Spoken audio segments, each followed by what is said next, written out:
Good evening, Democrats, and welcome to tonight's Democratic Television. I am real excited to introduce our panels today. We're going to be talking about a number of things with the Democratic Party. We're going to speak about the Knox County Reorganization Convention that's coming up at the end of March. We're going to speak to a candidate for the Executive Committee, LaKenya Middlebrook. She's running for the Knox County Chair. And we're also going to speak with the outgoing party chair, Emilly Gregg. So Sylvia, I am going to turn it over to you first. How about you tell us all about what's going on with the Reorg Convention that's going on at the end of March? Okay, so the state party, Tennessee Democrat Party, requires that every county across the state reorganizes every 2 years, and there's a time certain for when that happens. Mm-hmm. Knox County is a little different. There's counties do things differently, but in Knox County, not only will we have our convention on the 30th of March, which is a Saturday morning at Bearden High School. Doors open at 10 o'clock. Convention will start at 11. Guests can come, but they must sit in the guest section because we send delegates to the convention. And for the 2 weeks prior to the convention, we hold district meetings, county commission district meetings. We're set up that way. So we have 9 county commission districts that meet every month, hold meetings every month. They will hold a meeting to select precinct chairs. Each precinct will select their chair and any officers they want to have. And then they will select a number of delegates to the convention. Because we voted 3 times more in the Democratic primary in August than we did 4 years before that, we're going to have a whole lot more delegates to the convention. Now, it's 1 for every 50 vote, but we can have up to 519 delegates if we fill all the slots. So that's why we went from CWA to Bearden High School for that. So it's real important that you go to your district meeting, look on the website. It'll also go out in media. It's not the 30th that's so key. It's those meetings prior to that where you get to be elected a delegate. If you cannot come to your delegate meeting, you can send a letter to me, to the party headquarters, to Linda, 4 hours before your meeting is supposed to be, so that we can get that, take that to your precinct meeting at your district overall meeting, and then you would still be eligible to run as a delegate or an officer of your ward or precinct, whichever that you wanted to do. It's important that you do that. We have to have that before we go to the meetings. If we go home and there it is on our email, it's too late. It's too late. So we encourage everybody to go out. We're going to advertise everywhere. Emily made Linda and Haney and I co-chairs for this convention because we had done it so many times before. It's really just a routine. We follow the same rules we did before. At the convention, we will elect our 4 top officers, our chair, our vice chair, our secretary, and our treasurer. That will be voted on by every delegate at that convention. Right before that, we'll break up into those 9 commission districts because we will sit together in a commission district, and we will elect a male and a female co-chair district representatives, and each district will be the only ones that votes on their district representatives. Okay. So I always tell everybody, you want to run for something, it's just like running for election on the ballot, only you have a whole lot fewer people that you have to lobby with or are encouraged to be there, but you have to encourage your friends to go be delegates. That's how you get to be elected. So I don't know if we'll have competition in the election or not. We have had in the past, but it's always a time for us to say, for the next 2 years, we want you to lead us. Great. Will there be any other business being held? Are there bylaws changes? We do vote on our bylaws. This year, the state has set down standard bylaws for all county parties. You can imagine having 95 county parties and everybody decides what they want in and out of their bylaws. It makes it very hard to help each county party because they're all doing it differently, or they all have different rules. So this year we've set down some standards that everybody has to follow by. And then other county parties, they don't have delegates. everybody that shows up signs the thing that says, I pledge I'm a Democrat and I will support Democratic candidates. We all have to do that. But they will just take whoever shows up there. Shelby County does delegates like we do. And Nashville votes on the ballot on an election day to elect their executive committee. So we need to do what the rules tell us to do. And we know the rules, so we follow the rules, and we always are successful. Great. And we're real proud of Emily for carrying us for 2 years. We've had a tremendous 2 years. Yeah. And we're looking forward to you, LaKenya. Great. Well, thank you so much, Sylvia. Just to recap, the Reorganizing Committee will be at the end of the month, and all of the counties, I think, reorganize at the end of March. There's about 2 week. There's a 2 week from the 27th of March to the 8th of April. Okay, so if you're not in Knox County, do go to your county website, or the Facebook page. I've noticed that they've been posting on Facebook pages, and find out about what you need to do, what meetings you need to go to be certified, I guess, as a delegate, because you need to sign the form, and then you need to agree to come to the Reorganizing Committee meeting. So thank you so much. That's great information.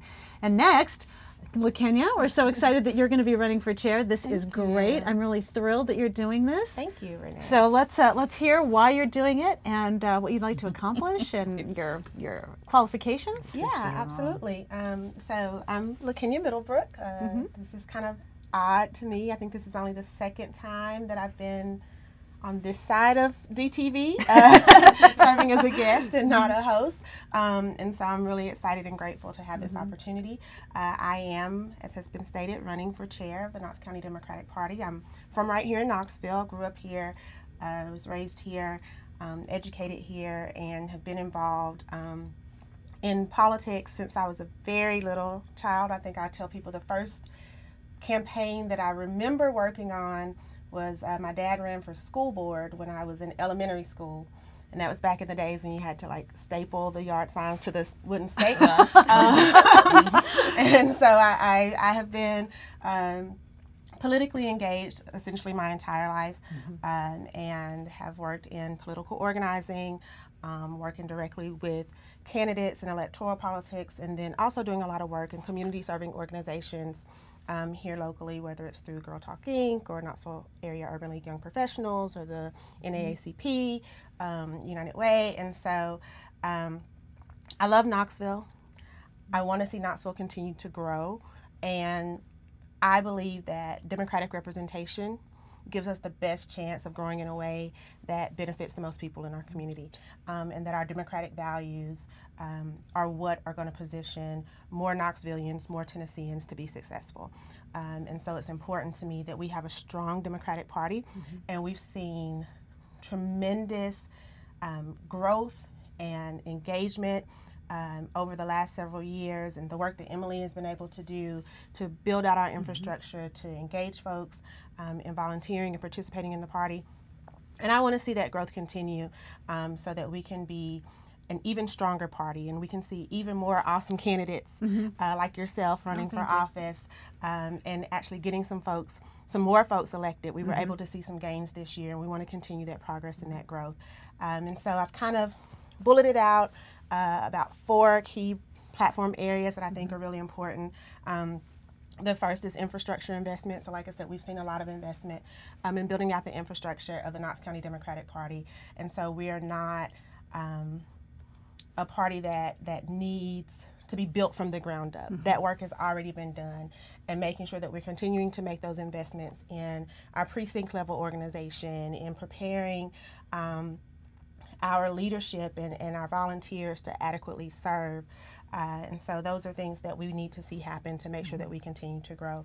And then also what I call base building and beyond. So not only just engaging our key demographics, making sure that we are continuing to engage those. I think sometimes Democratic politics nationally and statewide to some degree sometimes can be accused of not engaging some of our base as quickly or as effectively, and some folks feel taken for granted. And so we want to make sure that we continue in Knox County, which I think we've done a great job of, and we want to continue to do, of building out those voters who are traditionally Democratic voters, making sure that they feel engaged and connected to the party and they know where their place is and how they can serve, but also going beyond that and reaching those folks who aren't voting, because there are a lot of folks, you know, everybody knows that Tennessee struggles with voter turnout, but connecting to those folks and doing that deep values outreach to connect to folks who aren't voting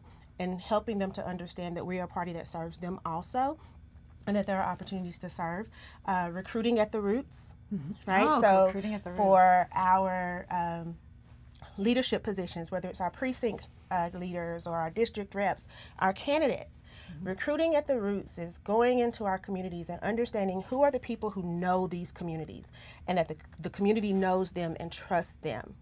And recruiting from that base of people, because those are the folks who can touch people and reach people and move people and engage people. And so we want to make sure that we're developing those folks out. And then also it relates to, you know, our auxiliary organizations and our allied organizations. There are folks in those organizations that could be great candidates, that could be great leadership, that are great volunteers that we need to make sure that we're engaging and continuing to connect to. And then the last one is open the door. So making sure that we're continuing to have those soft points of entry for folks who are maybe a little hesitant to engage in party politics, or they just don't know where to start, and the idea of going to a district meeting may be a little intimidating. So making sure that we have those soft points of entry for folks to connect with us and know that this is a welcoming place and can connect them to opportunities to serve. And I think if we can do those things, then we can continue the growth that we've seen and hopefully get some great Democrats elected in Knox County. Wow. I am so excited. This is great. Thank you so much. Yeah, so we just want to make sure that everybody takes this information, and as has already been said, please, please, please, please, please show up to your district meetings. Let them know that you want to be a delegate. Come to Reorganization. And I hope that you, if you're a delegate, that you'll cast your vote for me. Vote for her. That's what you have to do. Yes, thank you so much. Well, that is really exciting, and I like how you fleshed all this out. You know, what was it? Raising from the roots? Recruit at the roots. Recruit at the roots. I love that. That's Thank you. great.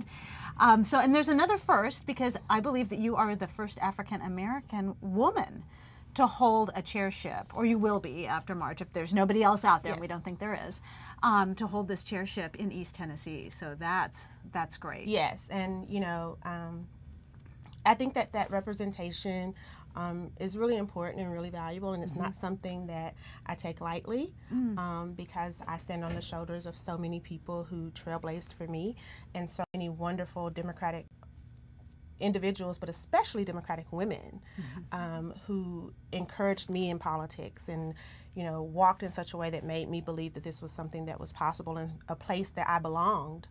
And so I do not take this lightly, and I'm very fortunate and honored to have the opportunity to even be in a position to run. Well, we thank you, and we are all here to support you. Thank you so much. You can count on that. Thank you. Yes. And speaking of firsts, our outgoing chair, Emilly Gregg, was the first the youngest woman to serve as a county party chair in East Tennessee, Sylvia, or is she the youngest in the state? I'm not sure about that. I know in Knox County she definitely is. Right, right. I was narrowly beat out by a 19-year-old in Middle Tennessee who was elected at the same time. I've held it against Jordan Wilkins ever since. So East Tennessee, yes. East Tennessee, yes. All right, excellent. Well, Emilly, you know, you have been really energetic and outgoing, and now you are the outgoing chair, and you've done a great job. You have left the party better than you found it, which is what we always like to see. And I'd like you to take a few minutes and tell us about the things that you've accomplished this year, the elections, the fundraising, because you've done a great job. Well, thank you so much.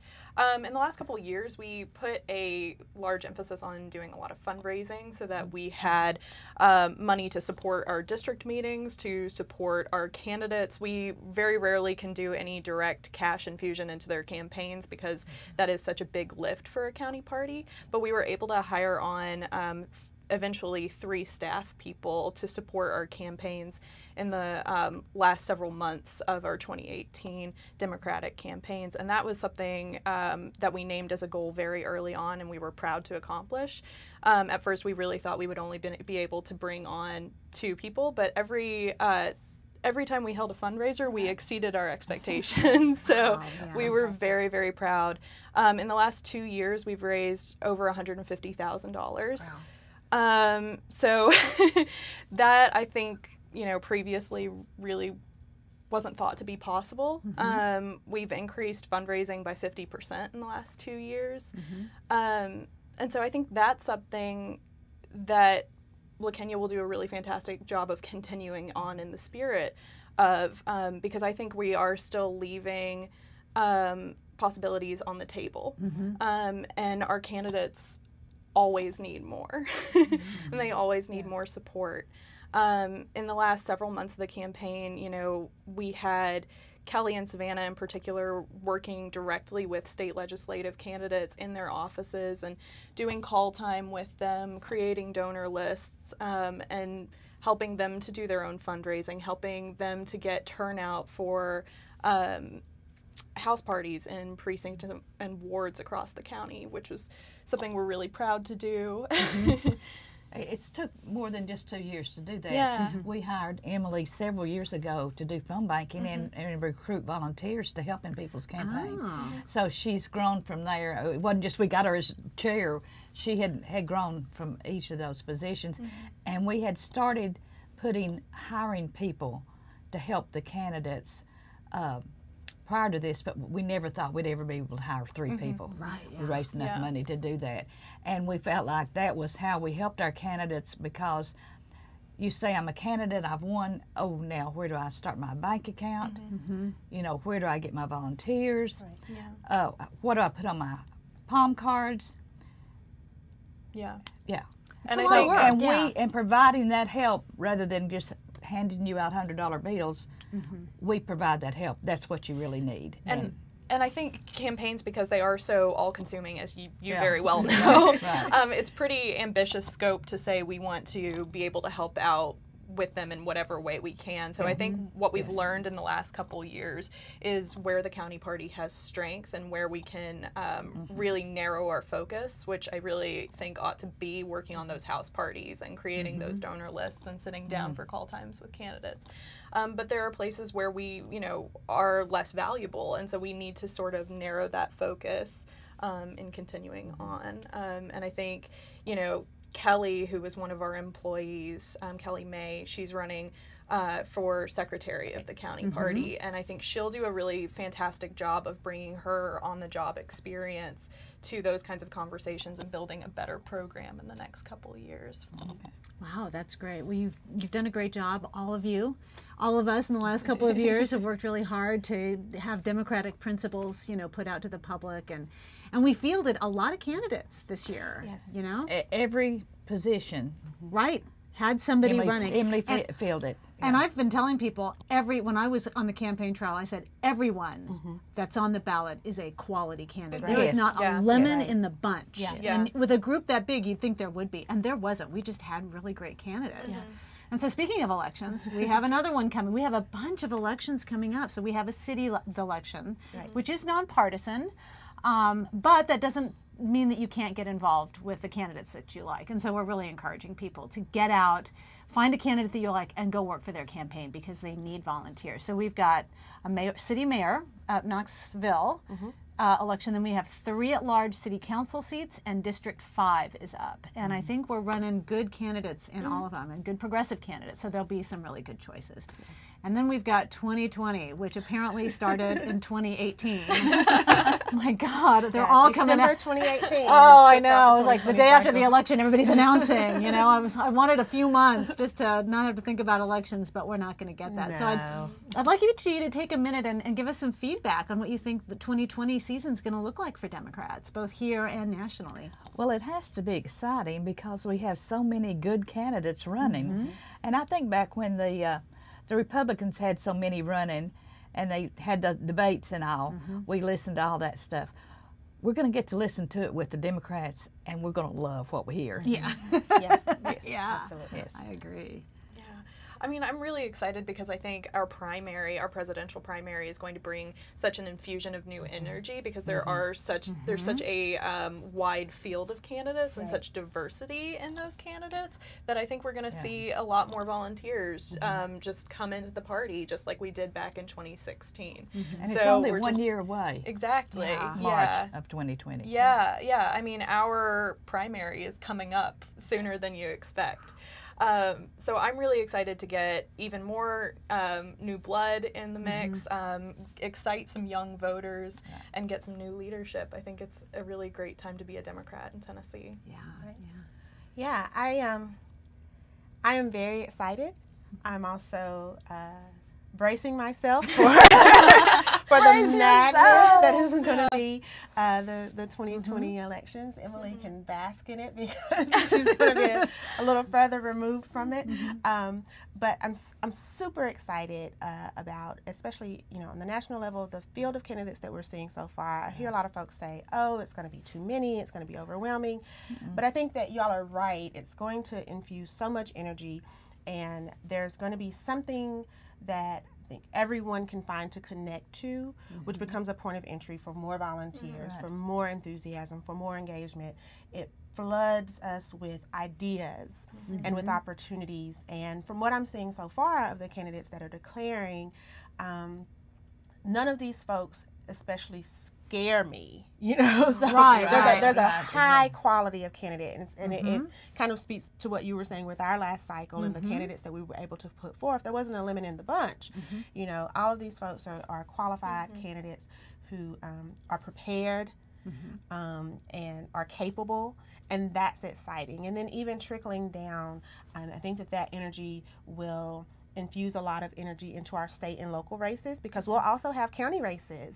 And so we're going to be preparing to find the quality of candidates that we found in the last few cycles to run in some of these county races. And, we'll have the congressional seat up again. And another Senate race that's going to be going on. So I just think that it's going to be so exciting for people. There's going to be so much choice and so many opportunities, and a great way to plug people in and get people engaged and involved. I think that we've seen over the course of the last few years that people are understanding that politics is a contact sport. It's a very active system, and so it works best when you participate. And so we're seeing a lot of folks get off the bench and come out of the stands and get onto the field and actually participate and play, and that's exciting to me. Yes, it is. Yeah. And on that note of it being a contact sport, I mean, I just want to caution everybody to play passionately, fight for your candidate, but at the end of the primary season, we have got to come back together. Yes, that's right. Because there is so much more to be done, and there are many more important issues to be fought for, and we can only really do that if we come back together at the end of that. Right, yeah. The primaries, it's like that's where all the rough and tumble happens. And it can be really devastating to a party if it gets really bloody, because then people don't want, like you said, they don't want to come back together. And so we really have to watch for that and make sure that, we're going to duke it out, but, then we take the gloves off after the general and come back together, and it's difficult. And one of the things that I hope that we see is really unity of principle and perhaps difference in approach. Oh, Yes. So I think, there are some things that are core democratic values and some ideas that all of us can get behind. And if we are able to focus on maybe narrowing in on what the different, so, I may find a candidate who has an approach that I think would maybe work a little better.